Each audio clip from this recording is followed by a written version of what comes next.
A gente vai conversar com a Vanessa Granovskaya, que é brasileira, e voltou ao Brasil no final dessa semana em um daqueles 2 aviões da FAB que nós acompanhamos, estiveram colocados à disposição do Itamaraty. O Itamaraty negociou com a Polônia, negociou com outros países a passagem e o pouso desses aviões para recuperar brasileiros como a Vanessa. Vanessa, muito obrigado por estar conosco. Olá, boa tarde. Bom tê-la de volta, primeiro de tudo. Bom tê-la de volta ao Brasil. Primeiro, antes de chegar ao avião, vamos começar, sempre bom, do princípio dessa saga que eu imagino que você tenha passado, como foi também para vários outros brasileiros. Onde você estava e como é que você chegou até a Polônia? Na verdade, nós moramos em Kiev, na capital, né? E quando os bombardeios iniciaram, nós estávamos lá. Nós não esperávamos que isso fosse acontecer. Então, nós passamos... O primeiro dia foi de choque, né? A gente ficou no nosso apartamento e foi observando a situação. Nós ficamos os 3 primeiros dias no nosso apartamento. No terceiro dia, a gente tentou sair, não conseguimos. E nós conseguimos sair só no dia 28, quando a gente conseguiu ajuda de vizinhos para conseguir se locomover de Kiev até Lvov, que é a cidade de fronteira com a Polônia. De trem ou foi de carro? Foi de carro. A primeira tentativa de trem nós não conseguimos, porque a estação, ela chama GD Vokzalna, ela estava lotada de gente, assim, era impossível conseguir entrar num trem. Era, assim, uma cena chocante, muita gente gritando, chorando, muito difícil de ver e ficar lá. Nós não conseguimos, saímos para a rua e tem uma vizinha que foi um anjo nas nossas vidas. Foi ela que falou, venha para onde a gente está, que a gente vai ajudar vocês. Eu vou conseguir um carro, uma van, que vai levar vocês para Lvov. Eu entendo que você hoje em dia mora na Ucrânia, né? Há quanto tempo que você está lá? Eu mudei para lá em dezembro de 2019. Ou seja, já 1 ano e meio praticamente, né? Desde que você chegou, a tensão já era grande, pelo menos na região do chamado Donbass. O que é que você pode falar sobre como era viver em Kiev? Olha, quando meu marido se mudou para Kiev, eu tinha uma certa apreensão, porque eu já sabia dos conflitos de 2014, né? Na minha cabeça, eu achava que eu ia chegar num lugar destruído, né? Pela guerra e pelos conflitos. E eu fiquei surpresa quando eu cheguei, porque a cidade era muito bonita, muito organizada, e as pessoas são muito receptivas, elas são muito amáveis, né? Elas não são nada frias. Então, foi uma surpresa positiva.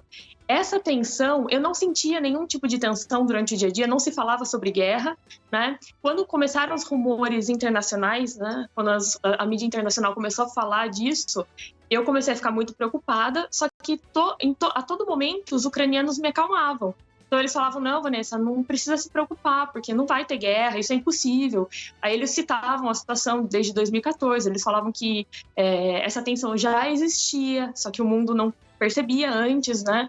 Então, que era algo impossível, na cabeça deles era algo impossível, e eles que me acalmavam. Você é casada com um ucraniano ou vocês são brasileiros? Enfim, a nacionalidade do seu marido? Não, ele é brasileiro, ele é nacionalidade brasileira, ele não é ucraniano, ele podia sair também. O que vocês faziam na Ucrânia? Nós trabalhávamos numa empresa de biotecnologia voltada para a produção de kits de diagnóstico. Para a área laboratorial, kits de ELISA, nós trabalhávamos na parte de desenvolvimento de proteína para esses kits. Ou seja, vocês foram pelas oportunidades profissionais ou tem alguma ligação anterior com a Ucrânia? Não, foi por oportunidade profissional. Surgiu um emprego para ele, ele aceitou. Eu fiquei um tempo no Brasil para a gente ter certeza de que era algo que seria, assim, por mais de 1 ano, né? Seria estável. E aí depois eu me juntei a ele. Você fala ucraniano? Seu marido fala ucraniano? Ou entendem, pelo menos?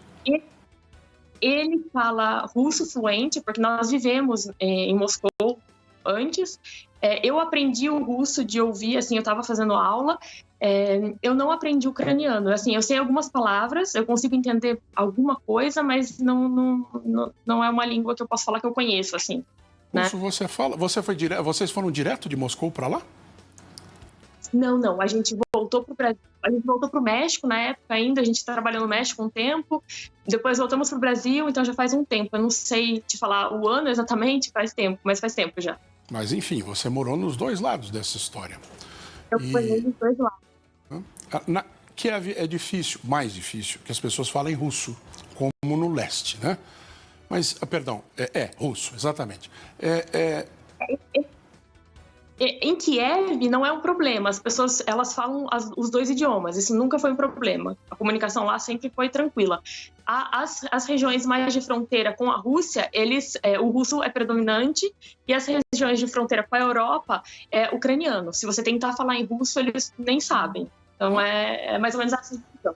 Quando você olha o mapa da Rússia, estou me confundindo, quando você olha o mapa da Ucrânia, se você traçar é quase que uma reta, não vou dizer uma reta exatamente, mas enfim, divide no meio o país, você vai ter uma área de influência russa, que é aquela mais próxima da Rússia, e uma área de grande influência, eu vou chamar de polonesa europeia, e justamente Kiev fica mais ou menos no meio disso.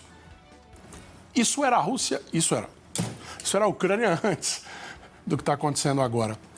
Hoje em dia há um inimigo comum, o país está unido em torno de uma causa, que é a causa da própria sobrevivência, e também um inimigo identificado, que é o russo. Será que depois vai voltar essa separação, pelo que você percebeu? Olha, é difícil falar o que vai acontecer, tudo depende do que vai acontecer depois dessa guerra toda. Se for domínio russo, se os russos ganharem, eu não sei exatamente o que vai acontecer. Os ucranianos são muito patriotas, eles não vão se entregar, eles vão até o fim. Então, assim, não importa quantos mortos, o que aconteça, eu sinto, a gente que estava lá, a gente viu a união deles e como eles estão determinados a não deixar que os russos entrem em Kiev, né? Porque essa é a gente saiu de Kiev justamente por conta disso. Kiev é o lugar que eles querem tomar agora para tomar o governo. Então, eles não estão conseguindo entrar. Então, assim, é muito difícil saber o que vai acontecer, né? A gente tem medo de que isso também se escalone e se torne algo com proporções muito piores do que já está, né? A gente não... Realmente, assim, eu não sei te falar o que vai acontecer. É muito difícil. Mas eu acho difícil ter algum tipo de influência. Se os ucranianos ganharem, realmente eu acho difícil que o idioma russo seja falado por lá ou qualquer influência da Rússia exista por lá. Eles modificam, inclusive, a sensação que tem no lado, hoje em dia, mais de influência russa, a partir do momento em que se houver uma rejeição a partir da manutenção da independência ou do governo, enfim, da Ucrânia. Mas, Vanessa... Mesmo porque a parte russa, por exemplo, Kharkiv, Dnipro, essas regiões elas foram extremamente destruídas já pelos russos, né? Então, mesmo aí eu acho difícil. Bom, você nos contou que fez a viagem de carro. Não foi só você e o seu marido, tinha mais um membro nessa família, né? Tinha um cão. Isso, tinha. Isso, o Thor, de 4 patas. Ucraniano? Desculpa? Ele é ucraniano? Ele é mexicano, na verdade. Então, quando eu vivi em Moçambique, eu também levei o meu cachorro e trouxe de volta. Então, eu imagino que eu tenho, talvez, não houve guerra em Moçambique quando eu estava lá. Hoje está havendo movimentos de guerra no norte do país, mas não houve nada. Então, eu me identifico muito com o seu esforço em trazer o Thor de volta.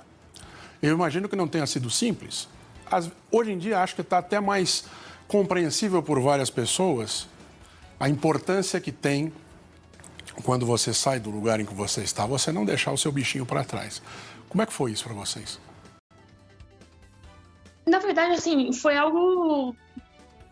Nunca foi uma questão. Desde o momento que a gente se programou para sair de Kiev, da primeira tentativa, nunca existiu uma conversa do tipo, vamos ou não vamos levar. Sempre foi, vamos arrumar as malas, pegar o cachorro e sair. Sempre foi isso. Nunca houve assim um questionamento, o que vamos fazer com o cachorro?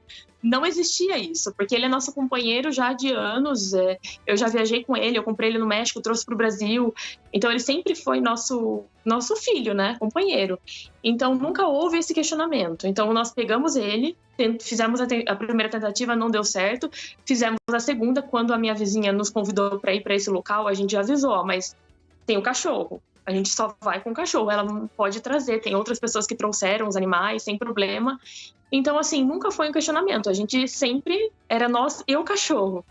E quando nós chegamos em Lvov, a primeira coisa que eu fiz, eu descansei alguns dias e nós ligamos para a embaixada, porque nós soubemos que a embaixada faria uma evacuação. E nesse momento eu notifiquei, eu falei para eles que seria eu mais o cachorro. E no primeiro momento a embaixada falou que não haveria problema, estaria tudo bem. E mais tarde eles me ligaram me falando dessa regra da FAB, que é uma regra que realmente existe na aviação, né? Quem tem cachorro sabe. Muitas companhias aéreas convencionais, elas não transportam esses animais de focinho curto, justamente pelo risco de morte. Eu sabia disso já também. Quando eu vim para Kiev, eu estudei qual companhia eu viria para poder trazê-lo. Então, eu sabia disso, só que eu não sabia que, na minha cabeça não passou que isso também se aplicava à Força Aérea. E tá tudo bem essa regra, não tem um problema. Na verdade, a questão era explicar para eles que eu estaria assumindo esse risco, porque eu não teria outra opção. Eu queria fazer através da FAB para ser mais rápido, para evacuar mais rápido, né? E tinha a questão do mapa também, das documentações. Cada país exige um documento, isso leva tempo, né? Então, a minha súplica era para que a gente conseguisse sair com o cachorro e não ter todas essas regras nesse momento, porque não se tratava de uma viagem a passeio, mas sim de uma fuga de uma guerra. Ele deve ser boxer, ou ele é bulldog francês ou bulldog inglês? Ele é bulldog francês. É porque o nariz é achatado, por isso que muitas vezes tem dificuldade, porque eles têm dificuldade em respirar em um ambiente mais fechado. Chegou bem? Chegou super bem, foi super bem tratado no caminho. A partir do momento que o governo ficou sabendo da minha súplica, eles prontamente me ajudaram. O Itamaraty me ajudou muito. Veio solto até no avião em alguns momentos que dava para soltá-lo. Então ele tá super bem. Tá estressado porque é difícil, né, pra gente, pra eles também, mas já tá se recuperando aqui. Ele teve a oportunidade de conversar com outros cachorros durante o voo, porque ele não foi o único. Ele não foi o único, foram acho que 10 animais ou mais, tinham gatos também, mas como eu estava grávida, eu fui colocada no Legacy, né, no jatinho da FAB, eu e algumas outras famílias que tinham crianças muito pequenas, né, então eles tiveram essa preocupação também de me resguardar nesse momento. E os outros cachorros vieram no KC, né, que é o avião militar, que é um voo mais difícil, mas foi tudo super, né? O pessoal que estava lá comentou que foi tudo super tranquilo, que deu tudo certo, com os cachorros também. Então havia também essa preocupação sua, não era só o casal e não só o cachorro, você está grávida. Também tinha essa preocupação, isso. Tudo junto. Tá tudo bem com a mãe e com a criança? Tá tudo bem, graças a Deus, tudo certo. Agora mais calma. Então temos um filho de 4 patas mexicano, quase naturalizado ucraniano e brasileiro, e teremos um brasileiro ou uma brasileira chegando em breve também. Sim, exatamente. Vanessa, você fala de onde? Eu falo de Sorocaba, São Paulo. Daí teve um trecho final, mas aí foi um trecho de 100 quilômetros. Imagino que perto do que vocês tenham passado, foi um passeio, né? Isso, na verdade, a gente fez várias paradas, né, com o avião da FAB. A gente fez Varsóvia, Lisboa, Lisboa, Cabo Verde, Recife, Recife, Brasília. E depois de Brasília, o governo ajudou a gente também. A gente pegou um voo comercial, eu peguei da Azul para Campinas para chegar na minha casa. Muito bem. Vanessa, bom tê-la de volta, bom ter o seu marido, o seu futuro bebê e o Thor. Bom tê-los de volta aqui ao Brasil. Obrigada. Muito obrigado por dividir esse momento que você passou conosco. Obrigada por você.